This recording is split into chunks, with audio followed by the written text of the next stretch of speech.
Hello, hello, hello. Welcome to another episode of the GSMC Wrestling Laureate podcast brought to you by the GSMC Sports Network.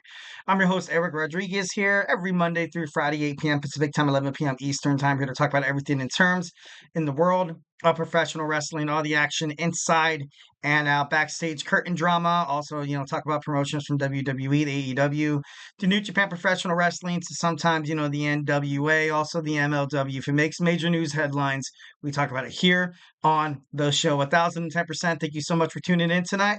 Obviously, we have a lot on tap today, but first and foremost, hope you guys had an amazing Tuesday. Hope you guys had a great Monday. I know sometimes it's hard to, kind of get back into the old grind, especially with the NFL season up, with barbecue and friends and a couple of drinks over the weekend. Of course, it's, it's hard to get back into the grind, but at least we have professional wrestling to kind of help us out through the week. You have Monday Night Raw, then you have Tuesday NXT, AEW Dynamite on Wednesday, and then on Thursday you have Ring of Honor and TNA, and also on Friday you have SmackDown. So wrestling's always there for me. That I guess that's a reason why I've always been a huge fan of wrestling. Always keep some excitement in your life and stuff like that. You know what I mean? So definitely 1010%.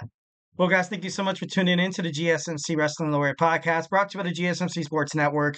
I'm your host, Eric Rodriguez. Like I said, today we have a jam-packed show. We have our WWE Monday Night Raw review. And then we're going to talk about some NXT tonight. Obviously, it's happening right now.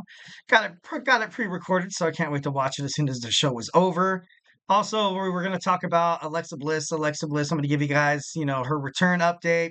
A couple of articles and reports have been stated in terms of in media with wrestling and stuff like that. So we're going to dig into that. Fourth segment, it's been reported that Mercedes Moné is receiving special treatment by AEW higher ups during PLEs or pay-per-views, or just I think in every event, in every aspect of that. So we're going to talk about that. And finally, in our fifth segment, something we do every Tuesday night, we're going to jump into my DeLorean, gun it to 88, and we're going to go back in time, and we're going to talk about Tuesdays today in wrestling history. We're going to talk about, some crazy stuff that's happened on this day, but, back in time into professional wrestling, kind of aura, I guess you can say. All right, but before we do any of that, I know it sounds exciting and and you can't wait. So we're gonna, but first I gotta, mention the super chat. Obviously, you guys have, feel comfortable to drop in whatever you want inside the chat. If you have a burning question or a hot take in terms of professional wrestling or just something you're dying to get off your chest, we are all ears here at the GSMC Sports Network, and it's all about keeping the conversation lively and making sure you guys feel part of the mix. And don't be shy. Drop your thoughts inside the chat, and it really does make a difference, guys. So make sure you comment or question. And if you wanted to get noticed, why not use that super chat? It's that $ below the chat box.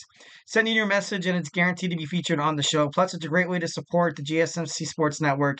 Your super chats obviously helps us keep the lights on, brings you even more, sports content, in this case, wrestling content. So absolutely, thank you guys so much. We are so super grateful for each and every one of you guys who join us here daily. Your support makes all the difference. So let's keep the conversation going. Send in those super chats, those super stickers, because you guys are super awesome. And together we will make sure this show is bigger, better, and stronger than ever. And once again, if you're not, if you don't want to hit up the super chat, we are still at gsmcpodcast.net. Hit up the tips and donations link. Tell me what you like. Tell me what you don't like. Give me some of your takes in terms of professional wrestling. Just remember the Superman punch, that like and subscribe button to the show. Follow the show. Follow the network for more awesome content. Also here at the GSMC Sports Network, we do love a lot of peace, love, and positivity, but obviously criticism, it's part of the job. Obviously I appreciate it. Feedback is a gift.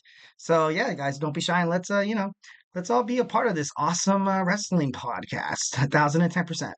All right, so first we're going to talk about Monday Night Raw. Monday Night Raw was actually decent. A lot. It was a lot. It was a lot. I kind of mentioned last show that right now, since you have 3 hours of Monday Night Raw, you kind of have to start prepping for, some storylines to kind of be bigger and better. Under the Triple H's Paul Levesque era, his philosophy is quality over quantity. That's why they're moving Monday Night Raw to 2 hours.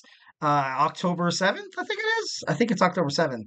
And there's a lot of storylines that unfolded tonight, and I was like, you know what? A couple of flags went up, and I was like, okay, that seems like it makes sense.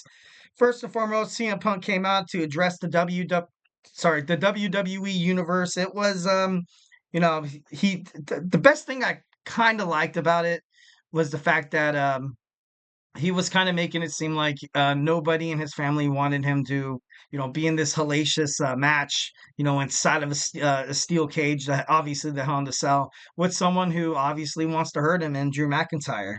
I kind of, thought it was crazy. I kind of liked it how he talked crap on the whole, WWE booking them in a strap match. So I thought that was kind of cool. He was like, oh, and then I thought people thought touching four corners it was gonna end. Like, you know what I mean? It was, it was kind of funny. I was like, it seemed like he was, kind of poking fun at it.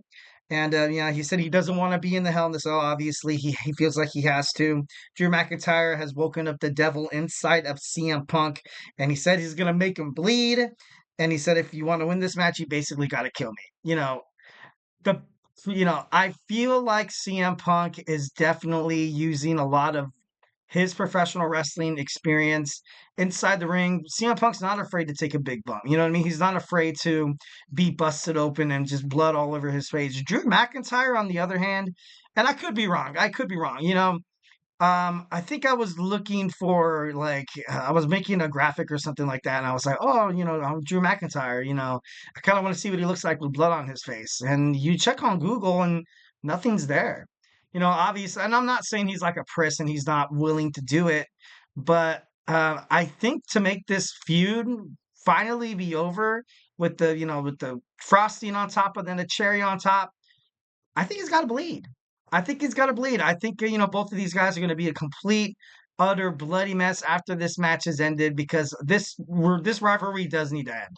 It's been going on since WrestleMania. Obviously, once when CM Punk came back from injury, once when Drew McIntyre got cleared to fight, it took a little, for that to kind of happen.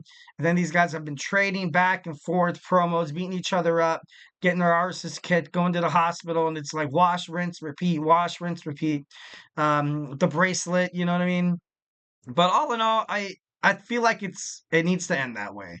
It needs to end with everybody absolutely in shock. All the audiences in shock because they're not used to seeing this much blood. Obviously, it's called bad blood for a reason. This match should have a lot of blood. And nowadays WWE, without cutting and taking like weapons to the face, obviously under the new Triple H Paul Levesque era, it was kind of foretold that WWE always thought of themselves highly. They thought of themselves highly.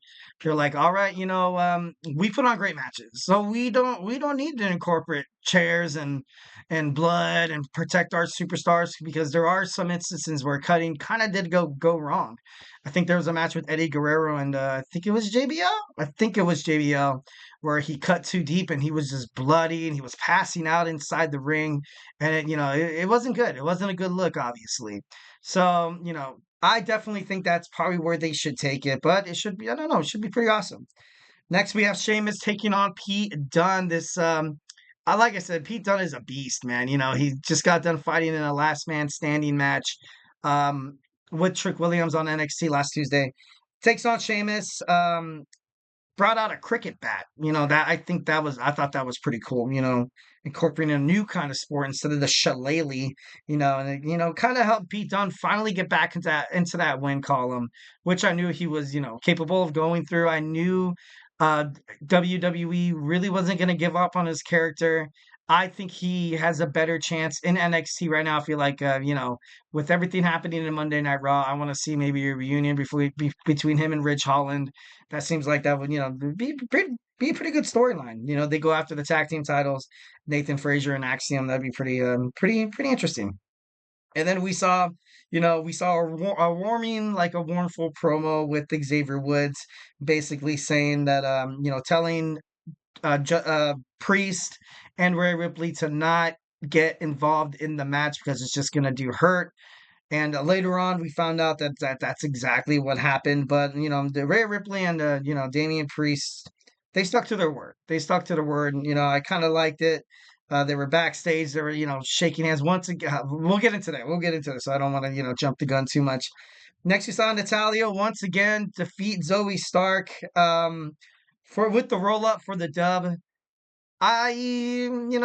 This Pure Fusion Collective storyline, this faction has kind of gone downhill faster than it ever had a chance of being successful. And, that's a damn shame because Shayna Baszler, very talented. Zoe Stark is very talented inside the ring. Sonya Deville, she's all right. But I literally thought that Sonya Deville was gonna bring these two girls out of like dust and make them, into stars and stuff like that. And obviously, it doesn't seem like that's going on. I feel like in the women's division right now, there's I don't know, maybe there is too much going on for that to happen. But kind of moving forward, I think Natalia is going to be more of a force to be reckoned with inside WWE. It would be so crazy if once when WWE started the Women's Intercontinental United States Championship match that she would probably be one of the best spot for like an inaugural championship title holder. She has the experience, inside the ring, and she's still in her prime. She's still very young. She's still kicking ass, and she's still in her prime, and she can definitely do it. So Natalia defeats Zoe Stark. Next, we see Rhea Ripley in an interview, quickly interrupted by Finn Balor, blaming Damien Priest and Rhea Ripley, saying that we were a family. And, basically, he said he was the devil on Dom's shoulder, telling him to, have engagements with Liv Morgan because Rhea Ripley, doesn't care about the family. They kicked him out. They're wearing shirts that says trailer trash. And, this new and improved Judgment Day. I'm just kind of waiting to see what happens. I know WWE is probably just going to drag it out until it probably gets to the point where they all just kind of disband, which would be the right move.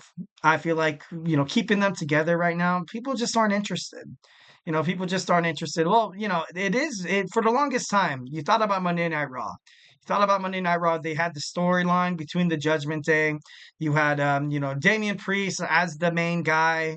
You had the tag team of JD McDonagh and Finn Balor. That doesn't make any sense anymore. And then you had Dirty Dom kind of being that like, that the guy who would always want to be better than his father never could do it. And Rhea Ripley was dominating the women's division. It served a purpose. It made sense. Now it's just, Liv Morgan, she's not a great champion. She's not a great champion. I've often, compared her. She's a better chaser of the champion than she is a championship holder. Nothing against Liv, not that I'm trying to throw shade or anything like that. I think anybody who steps between those ropes are absolutely very successful, very, determined and hardworking.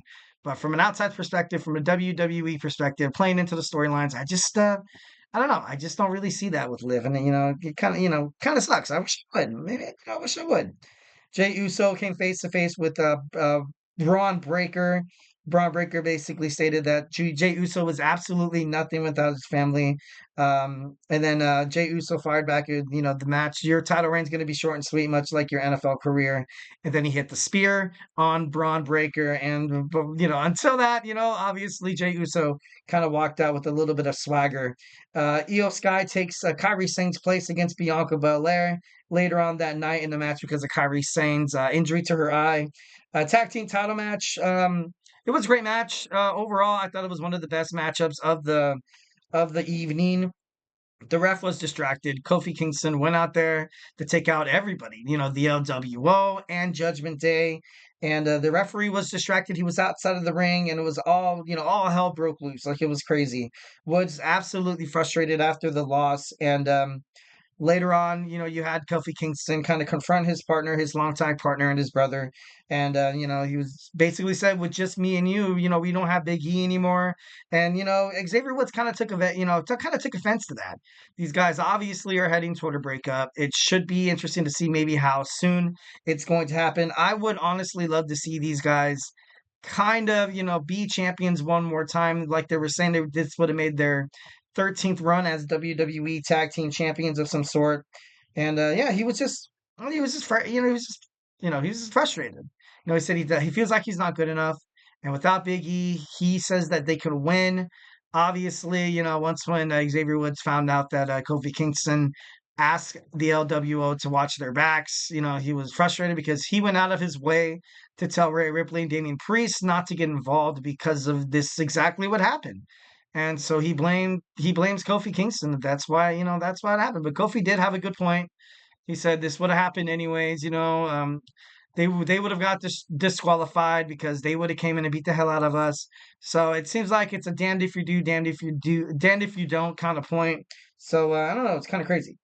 Braun Strowman, Bronson Reed, not really much to say about this match. The beginning of the match started kind of crazy with the top rope snapping, an absolute carnage follow. They went through a drywall, they went through tables, they went through the barricade. Like it was your standard, like, let's make these monsters look like, crazy and indestructible. So definitely it was decent. Next we saw a promo with Sami Zayn. Um it was decent. It was a decent promo. Basically, him not begging for a title shot, but just basically saying Gunther's afraid because he beat him for the Intercontinental Championship and ended his 666-day reign. And Sami Zayn did that at WrestleMania. And, Sami Zayn was trying to drive a wedge within Ludwig Kaiser and Gunther, which was actually kind of a smart move to kind of go. But then Kaiser obviously shows that he is very completed, very connected to Gunther, and he attacks Sami Zayn, and then Sami Zayn obviously, try to get the better of him, and Gunther once again says that you don't have a title shot, you're never going to be WWE World Heavyweight Champion as long as I draw breath, and as long as I hold the championship. So, kind of crazy. Next match, this match was probably the best match of the evening. It came between Bianca Belair and Io Sky. It was phenomenal. It was a great match. Oh, a lot of the times Io Sky has amazing matches. Bianca Belair has good matches too, but this match was insane. The suicide dive through the rope, it looked hard, man. These girls were taking bumps, and then like Bianca Belair had her in the suplex, had her jackknifed up there for a good 5 seconds walking up the steps. Man, this girl is absolutely 1,010% impressive. So both of these girls are impressive, and it all ended with Io Sky stealing the win. It was perfect. It was the perfect ending to a perfect match, and I loved it. Lastly, not really much to say about this. Dominic Mysterio taking on Damien Priest. Once when it looked like Dominic was gonna, pick up the L, all hell breaks loose once again. Once again, you have Damien Priest and Rhea Ripley taken down by this street trash or this new Judgment Day, however you like to call it. But overall, we all kind of knew what was going to happen. All right, guys. Well, hey, do not go anywhere. We're going to jump on into our next segment. We're going to talk about WWE NXT. Like I said, it's airing right now. I have not checked a single shred of social media, no Instagram, TikTok, Facebook, or, wherever, because there's so many nowadays. It's crazy. So, yeah, we're going to talk about it when we come back. So, hey, do not go anywhere.